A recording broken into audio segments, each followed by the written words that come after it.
Hey, I'm Noam Weissman, and you're listening to Unpacking Israeli History, the podcast that takes a deep dive into some of the most intense, historically fascinating, and often misunderstood events and stories linked to Israeli history. This season of Unpacking Israeli History is generously sponsored by Barbara Summer and Alan Fisher, and Marcy and Andrew Spitzer. And this episode is generously sponsored by the Jewish Federation of Northeastern New York and the Tampa Jewish Federation. Before we start, don't forget to rate and review us on Spotify, Apple Podcasts, wherever you listen. It's the best way to help new listeners find the show.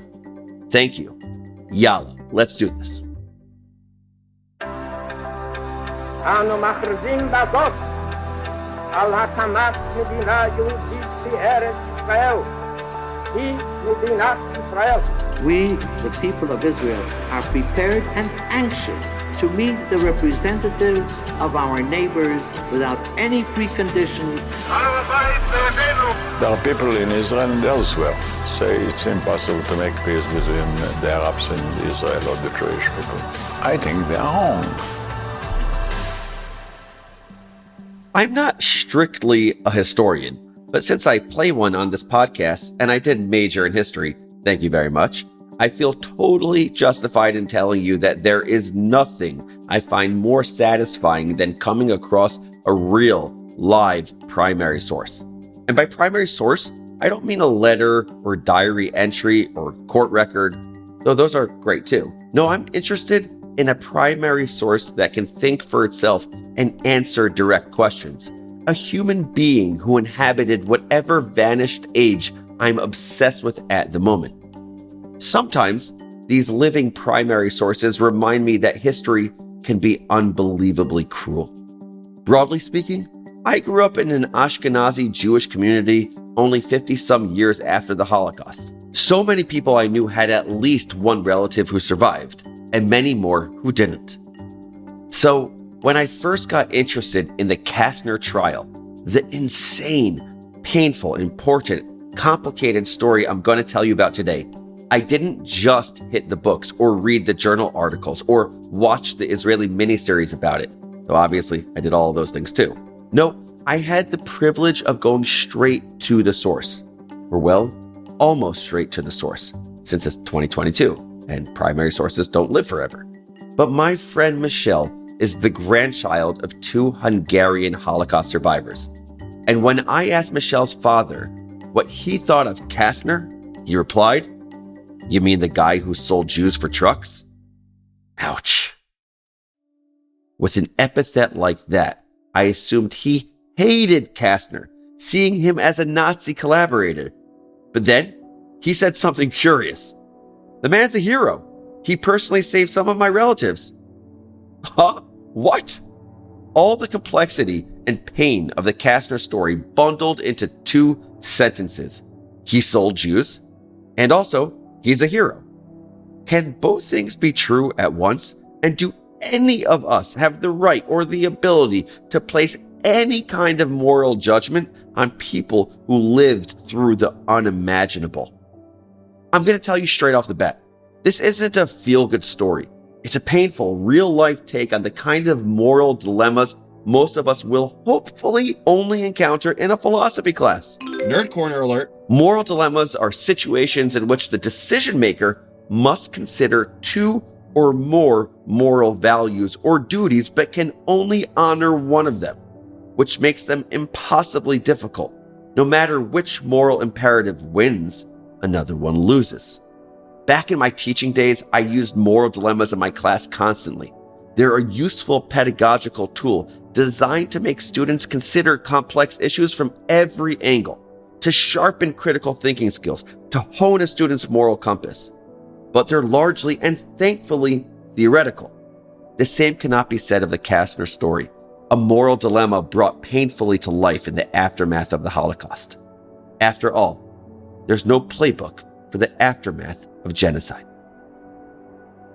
Jerusalem, 1952. The 4-year-old country of Israel was still trying to figure out how to be a country.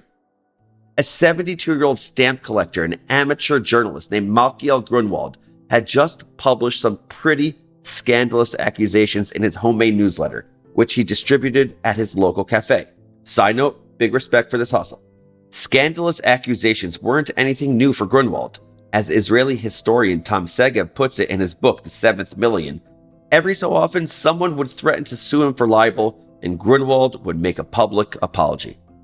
But he had no interest in retracting issue number 51 of his homemade paper, which accused, in the most florid terms, Israel Rudolf Kastner, press spokesman for the Israeli Ministry of Commerce and Industry, of being a Nazi collaborator, of paving the way for the murder of Hungary's 800,000 Jews, while he used his personal relationships with senior Nazi officials, among them Adolf Eichmann, to save his family members, influential Jews, and people he knew personally, of profiting from Nazi war crimes, and perhaps, worst of all, for acting as a character witness for SS officer Kurt Becher, the Special Reich Commissioner for all concentration camps, directly leading to Becher's release from jail.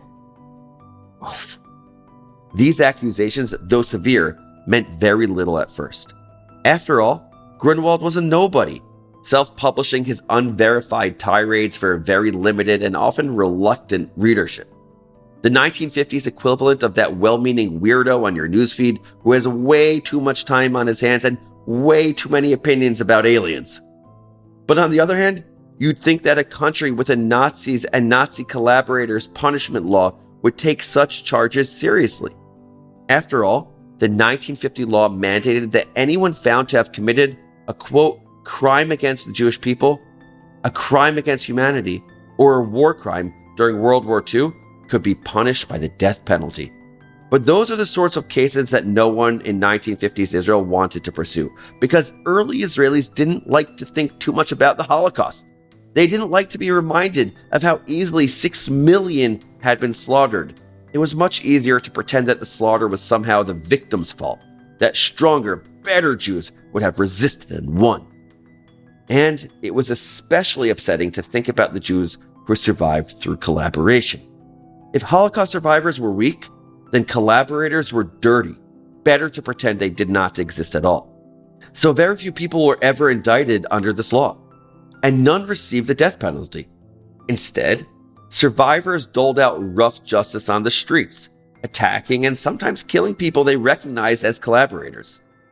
Now, Kastner had been confused before.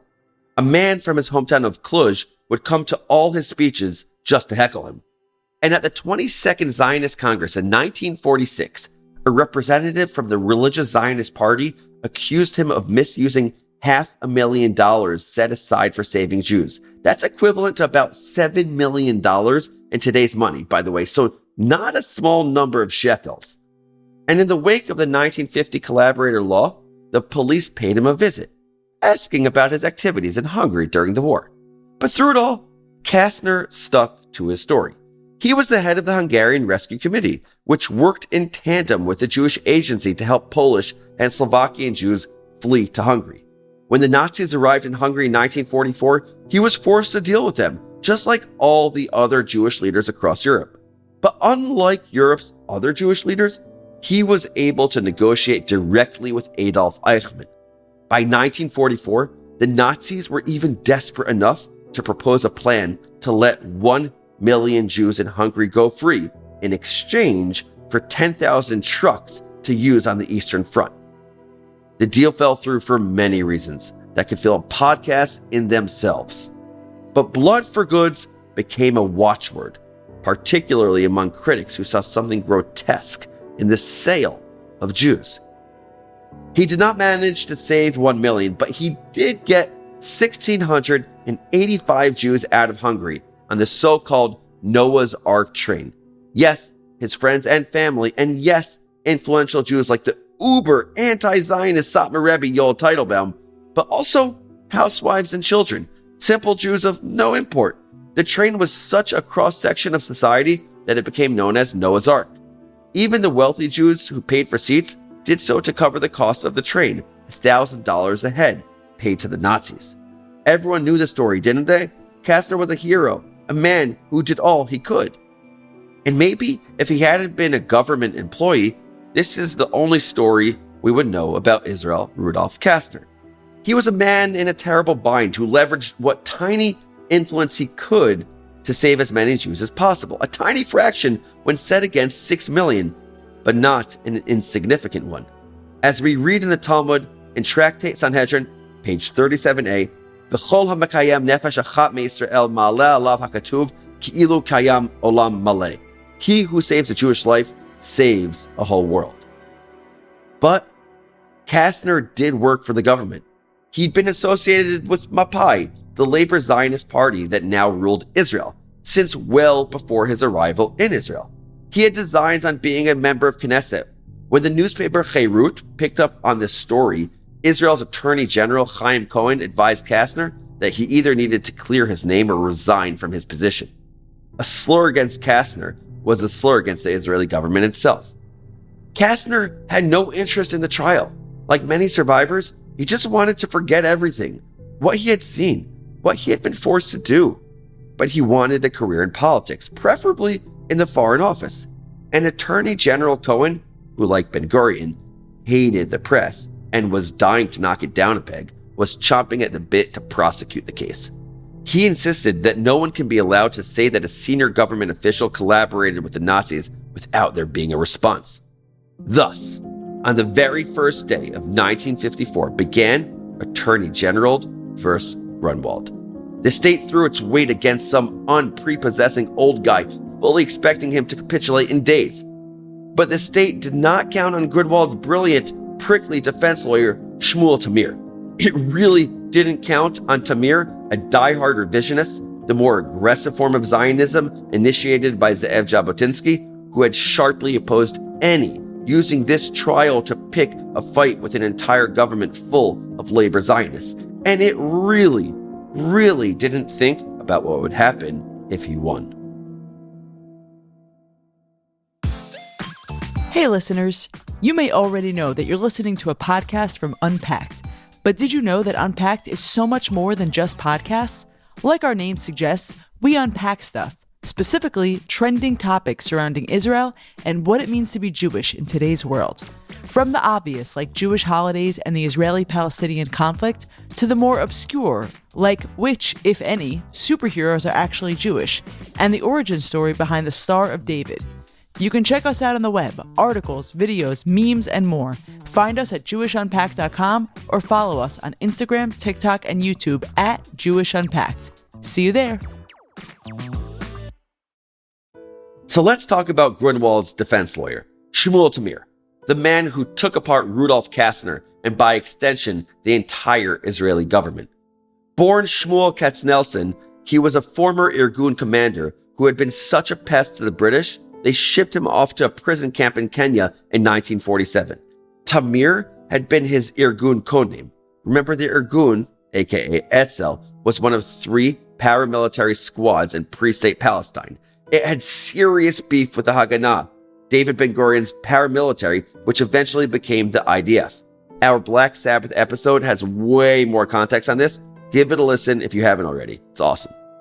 Katznelson came home to a newly formed state of Israel in July of 1948, changed his name officially to Tamir, and founded the Beirut Party with our old friend Menachem Begin, which is, by the way, why the Beirut newspaper broke the story of the trial.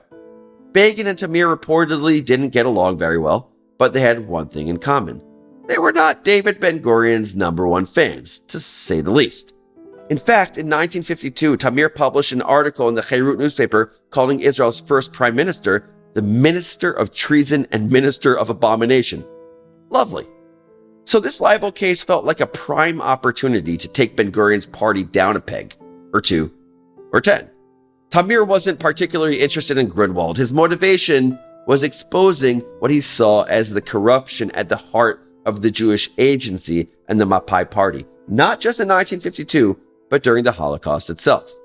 But Tamir wasn't merely playing petty politics. Say that 10 times fast. Over the course of the trial, he raised some uncomfortable and impossible to answer questions at the heart of Jewish life since the day the Romans rolled into Judea in 63 BCE. See, when the Jews are oppressed by an outside force, so you know for the past 2,000 years, there's often a split in our approach to the enemy. One side advocates for surrender, for doing what you need to do to survive, whether that means negotiating with the Roman emperor or with Adolf Eichmann. The other side says fight to the death and don't give an inch, like the Sikarim of Roman times who killed fellow Jews they suspected of not resisting the Romans enough, like the resistance fighters in the forests and ghettos and death camps of Europe, fighting what they knew was a doomed fight. But here's the thing. Kastner actually did something amazing. He managed to save 1,685 Jews through negotiation with the enemy.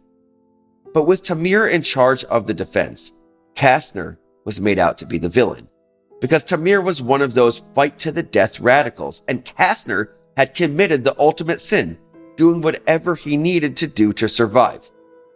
So Tamir played dirty. He brought in the mother of murdered paratrooper and hero Chana Senesh, who testified that Kastner had ignored her desperate pleas while her daughter was tortured in captivity. Another paratrooper claimed that Kastner had forced him and his colleague to turn themselves into the Gestapo so that they would not foment Jewish resistance and endanger his deals with the Nazis. Slowly, Tamir crafted the narrative that Kastner actively dissuaded Jews from resisting so they wouldn't interfere with his relationship to the Nazis, just like the Haganah and David Ben-Gurion had done during the Mandate years. Tamir explicitly equated the Haganah's collaboration with the British to Kastner's collaboration with the Nazis. He told Kastner, while your comrades collaborated with the British and you with the Nazis, we were out fighting to save Jews. Yikes. Because I'll remind you, Tamir may have fought the British, but the British weren't the Nazis, and Mandate Palestine was not 1940s Europe. It was ugly, personal, and entirely unfair. Tamir spun a story that anyone who didn't resist was complicit, and Judge Benjamin Halevi made the unusual decision to examine some of the witnesses himself. He asked survivors painful and difficult questions like, if you had known you were on the train to Auschwitz, would you have tried to escape? Would you have refused to get on the train to begin with? Counterfactuals from a person who had no idea what these survivors had been through. How could he have? The trial grew from a nothing little libel case to a national sensation, and the press went wild. The Beirut newspaper, delighted to stomp all over Mapai, published headlines like, the Jewish agency quashed news of the extermination in Hungary. Another newspaper, Ha'alam Hazeh, owned by an Irgun veteran named Uri Avneri, more or less became a mouthpiece for Tamir. Here's Uri Avneri discussing his newspaper's role in the Kastner trial. Shmuel Tamir came to the printing house at night, looked over the material, made some comments, requested some changes. But although I was in close contact with Tamir, and we talked every day, our perceptions became more and more diverse. In my view, his approach was primitive, simplistic. He did not comprehend the more important political entanglements. Easy to say now with the benefit of hindsight, but at the time, Tamir, a revisionist, made Kastner a symbol of the other side, the weak, groveling, complicit Jew who participates in his own degradation. Worst of all was Kastner's testimony exonerating SS officer Kurt Becher. Becher was not a good dude. Here's how American journalist and screenwriter Ben Hecht describes him in his 1961 book about the trial, the incredibly controversial perfidy that I was not allowed to read for a very long time. He was appointed by Himmler as chief of the economic department of the SS in Hungary. Economic department was either a pompous or humorous locution for the Germans employed in extracting the gold fillings from millions of teeth of dead Jews, in cutting off the hair of millions of Jewesses before killing them, and in figuring out effective methods of torture to induce the Jews awaiting death to reveal where they had hidden their last possessions. Hecht doesn't pull his punches, and it's worth noting that as an ardent supporter of the Irgun and a fan of Shmuel Tamir, he makes absolutely no secret that he hates Rudolf Kastner. But Hecht and Tamir didn't invent the signed affidavit that Kastner presented to a local denazification court after the war, in which he wrote, there can be no doubt that Becher was one of the few SS leaders to take a stand against the extermination program and who made an attempt to save human lives. I never, for a minute, doubted his good intentions. I made this statement not only in my name, but also on behalf of the Jewish Agency and World Jewish Congress. Wow. Not only had Kastner been caught in an outright lie, from the start he had vehemently denied testifying for Becher, but he had done so in the name of the Jewish Agency and the World Jewish Congress. And though the Jewish Agency witness swore up and down that Kastner wrote that final line without anyone's knowledge or permission, Tamir implied that he too was lying. Everyone was implicated: the Jewish Agency, the ruling party, Ben-Gurion, and of course, Kastner himself. It took Judge Halevi 9 months to consider the evidence, thousands of pages, 60 witnesses, testimony in 6 languages. Because there is no jury system in Israel, he did all this alone. His 274-page verdict was damning. 3 of Grunwald's claims were true, he ruled. Kastner had collaborated. He had paved the way for the murder of Hungarian Jewry. He had testified for Kurt Becher. He had not been found to have profited from the Nazi looting of Jewish valuables.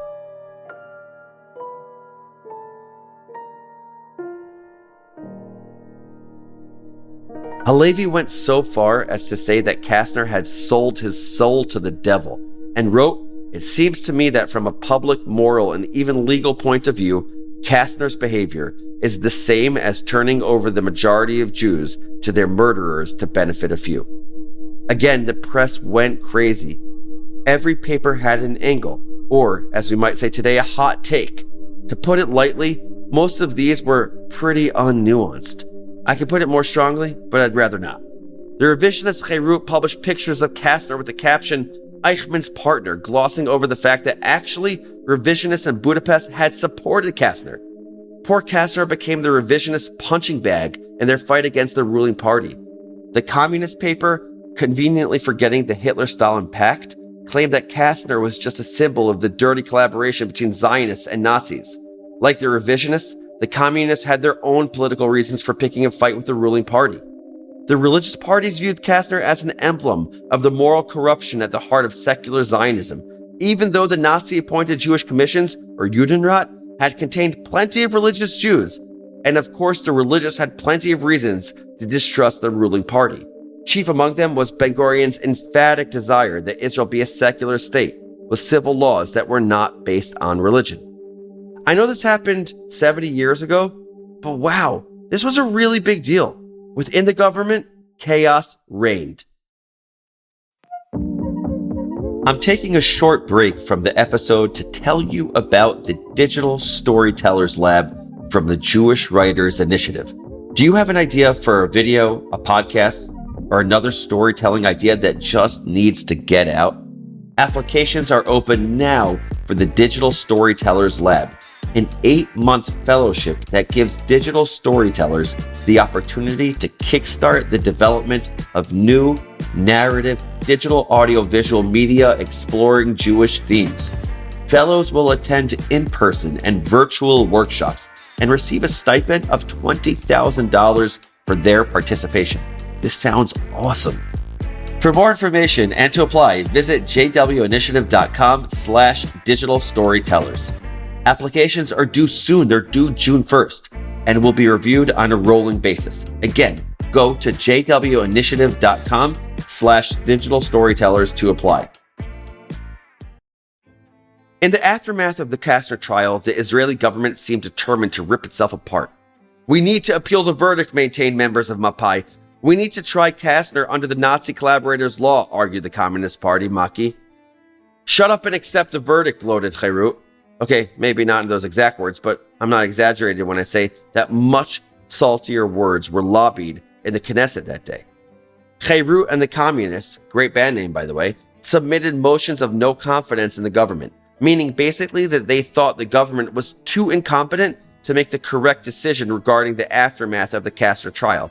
And in a huge upset, the General Zionist Party, which were part of the ruling coalition, abstained from the vote, meaning that the government dissolved, meaning it was time for elections.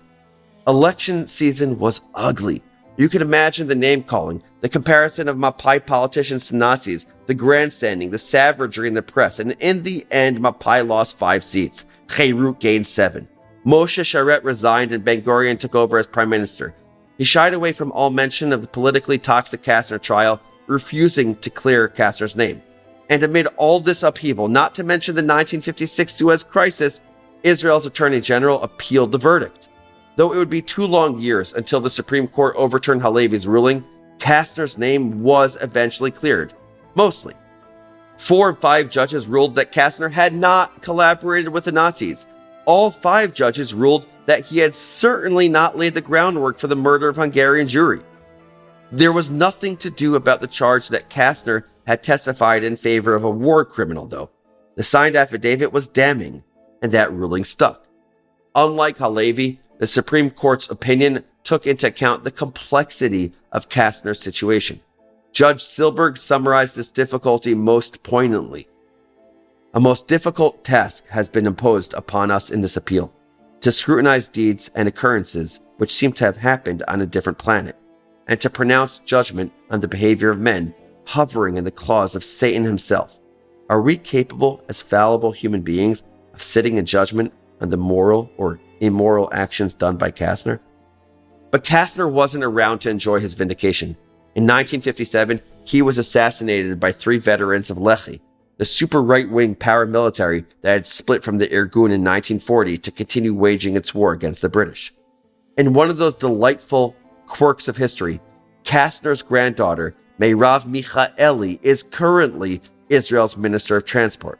She's on the Israeli left, involved in social justice movements, non-religious, anti-religious perhaps, and very open about her family's past. Here, she is talking about her family's controversial history and the role it played in shaping her life. My grandfather saved thousands of Jews during the Holocaust, and he was murdered here, in this state of Israel, before he could become a member of Knesset because he saved these Jews through negotiations with the Nazis who wanted to exterminate them. He did this in a way that seemed inappropriate to some, not Jewish enough, not Zionist enough. I come from a founding dynasty, but also one that is outside the mainstream, outside the consensus, a dynasty of doing things differently. Meanwhile, her grandfather saved the prolific and influential anti-Zionist Satmar Rebbe, whose followers, the Satmar Hasidim, celebrate 21 Kislev as a holiday, commemorating the day their Rebbe was saved from the Cluj ghetto by getting on the Kastner train. It's hard to think about 2 people less alike than Meirav Michaeli and anyone in the Satmar dynasty. Yet neither of them would be here today if not for Rudolf Kastner. Though Rav Yoel Teitelbaum, the Satmar Rebbe, was so staunch and anti-Zionist that he even refused to testify at the trial. So that's the story of the Kastner trial. And here are your 5 fast facts. Number 1, the Kastner trial started as a fairly open and shut libel case. An elderly Hungarian Jew named Michael Grunwald accused Israel Rudolf Kastner, the spokesman for the Ministry of Commerce and Industry, of being a Nazi collaborator. As Jews go, Kastner had been a VIP in Nazi-occupied Hungary, and he had used what influence he had to negotiate with the Nazis, eventually saving 1,685 Jews from certain death. Among them were several members of his family, and a number of prominent Jews, including the Satmar Rebbe, Yoel Teitelbaum. Somewhat ironically, the Satmar Hasidim are staunch anti-Zionists. Number 2, the Attorney General Chaim Cohen was enraged by Grunwald's accusations, believing that an attack on a government representative was an attack on the government itself. He insisted on suing Grunwald for libel, but he didn't bargain for Grunwald's defense lawyer, Shmuel Tamir. Like Grunwald, Tamir was a fierce revisionist Zionist. For him, Grunwald was an afterthought. Far more important was taking down the labor Zionists. Number 3, in a brutal trial, Tamir took Kastner's story apart, and by the end, Judge Halevi's verdict proclaimed that Kastner was guilty and had sold his soul to the devil. Number 4, the trial caused a huge uproar across Israel. The press went wild, the Sharet government fell apart, and Ben-Gurion came out of retirement to act as prime minister again. Mapai lost 5 seats in the next election, along with a lot of its power. Meanwhile, Cherut gained 7 seats, along with increasing prestige. Once again, labor and revisionists sparred from across the aisle, accusing each other of hideous things. And number 5, Kastner's conviction was appealed and overturned by the Israeli Supreme Court in 1958. but he was unable to enjoy his public vindication. He was assassinated by 3 gunmen who had served in the Lech. This was Israel's first political assassination, but it wouldn't be its last. Those are your 5 fast facts, but here's one enduring lesson as I see it. Supreme Court Justice Moshe Silberg wrote about the trials of collaborators that it is hard for us, the judges of Israel, to free ourselves of the feeling that in punishing a worm of this sort, we are diminishing, even if by only a trace, the abysmal guilt of the Nazis themselves. By a worm of this sort, he meant someone who was a bit zealous in their collaboration with the Nazis, someone whose small taste of power turned them cruel. And I agree with Silberg. The blame lies with the Nazis, and only with the Nazis. Let's pause and remember that. Not with desperate, cornered people who made choices such as they were in an atmosphere of unimaginable trauma. You may be familiar with the book or the film Sophie's Choice.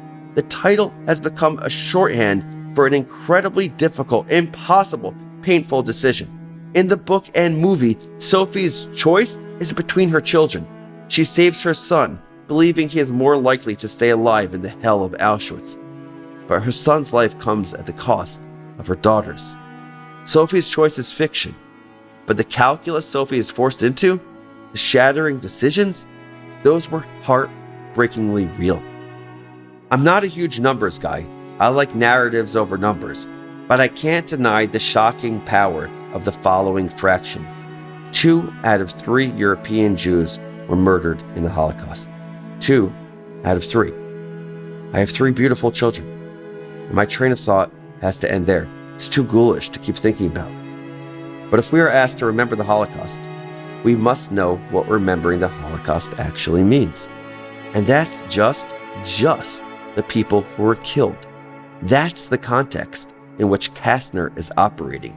To judge him for anything would be to exonerate, even if only in the tiniest increments, the Nazi machine. But there's a snag in this neat moral binary. In The Saved and the Drowned, Auschwitz survivor Primo Levi wrote about the gray zone, the uneasy moral space where the collaborator and cooperator reside. It's an ugly idea hinting at complicity. But Auschwitz was an ugly place. Levi wrote that he expected to find a terrible but decipherable world. Instead, the world into one was precipitated was terrible, yes, but also indecipherable. It did not conform to any model. The enemy was all around, but also inside. He doesn't ask the reader to judge, by the way, but to even acknowledge that this gray zone exists is upsetting. And against this schema, the Kastner trial takes on new dimensions.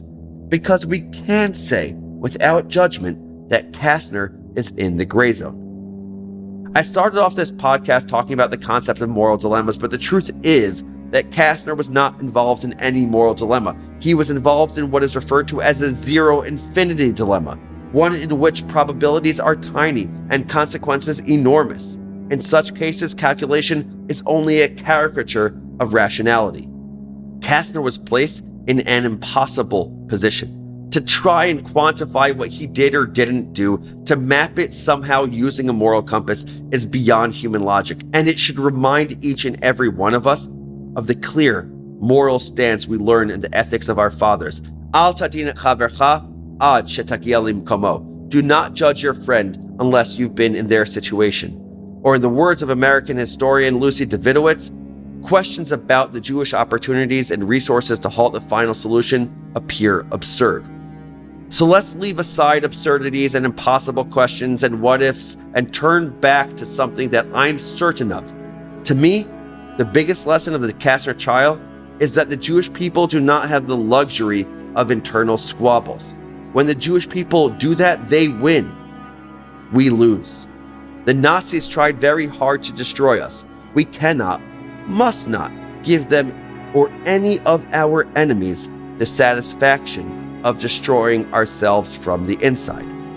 So I look back at Tamir's fiery rhetoric, Halevi's verdict, Grunwald's accusations, and I get sad. And perhaps above all, I think that the treatment of Holocaust survivors in the early days of the state was devastating, because the Kastner trial was more than a libel case. It was a trial of survivors, during which newly minted Israelis tried hard to rewrite a history of Jewish suffering into a fantasy of Jewish resistance. In the words of survivor Avram Harshalom, people flying with me in the Air Force in Israel, when they heard that I had been in Auschwitz, they would say things like, "Why didn't you fight back?" Or "If you survived, then you must have been collaborating with the Germans." There really was no way of talking about it. Because if you're a Jew in the early days of Israel, relishing the unlikely victory of having a state at last, it's easy to invent an alternate history in which you would have fought back, you would have resisted, you wouldn't have been powerless going to your death placidly, and you wouldn't have sullied your hands by negotiating with Amalek himself. Like I said, Al tadin et chavercha ad shetagia limkomo. Do not judge your friend until you're in their situation. And for their part, Holocaust survivors learned to lock away the trauma, to look forward rather than back, never to speak of what they had seen, what they had lost, what they had done, what had been done to them. But the Kastner trial came before Eichmann in an atmosphere of denial and silence, so it's no wonder that Kastner didn't want a trial, not because he was trying to hide, or not only because of that, but because it was too painful to remember, and it was taboo to remember publicly and remain unashamed. So I think Kastner is too complicated to fit into a definitive category like right or wrong. I think his pain is too big, the weight of his choices too heavy, too impossible for me to consider, let alone judge. And I think, finally, that the decision who to save, how to save them, what to bargain with, what makes the fairest exchange is too big to be placed on a single person's shoulders. This is why we have a state, so that no one person has to carry this burden alone, so that no one person has to carry it ever again. Thank you all for listening. One last reminder, if you haven't yet, subscribe wherever you get your podcasts and help us grow this podcast community by rating and reviewing us on Apple Podcasts. Now it's time for our favorite segment, Israel Nerd Talk, where we highlight one of you, our amazing listeners. We get the best emails from you guys, and we want to share them with the world. This week, meet who I hope will be my new best friend, Saul. Saul wrote, "Hi Noam." Hi Saul.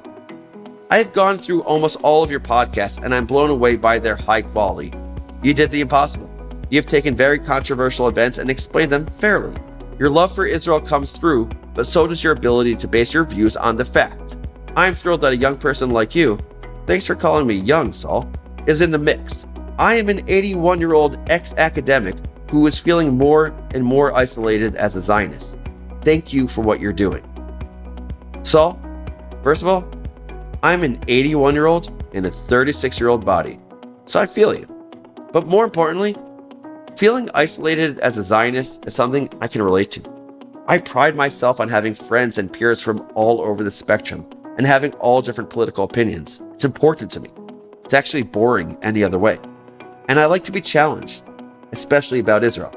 And studying and hosting a podcast about Israeli history is also what solidifies my Zionism for me.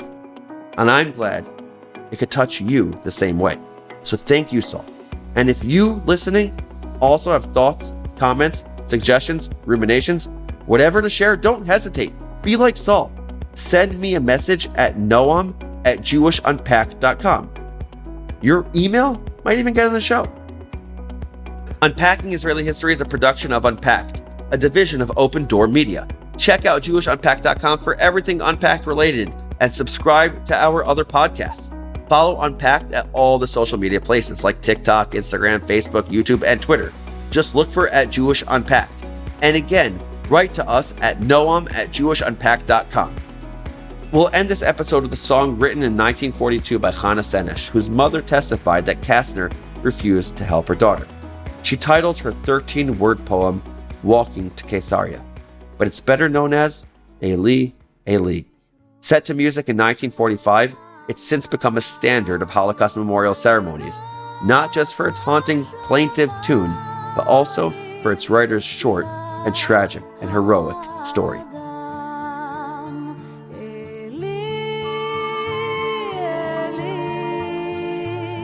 שלא ייגמר לעולם החול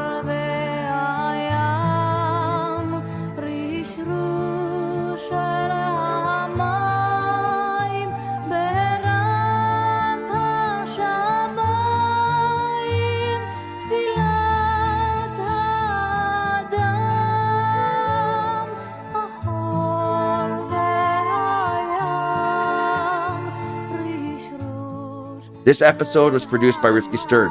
Our team for this episode includes the great writer Adi Elbaz and Rob Perro. I'm your host, Noam Weissman. Thanks for listening. See you next week.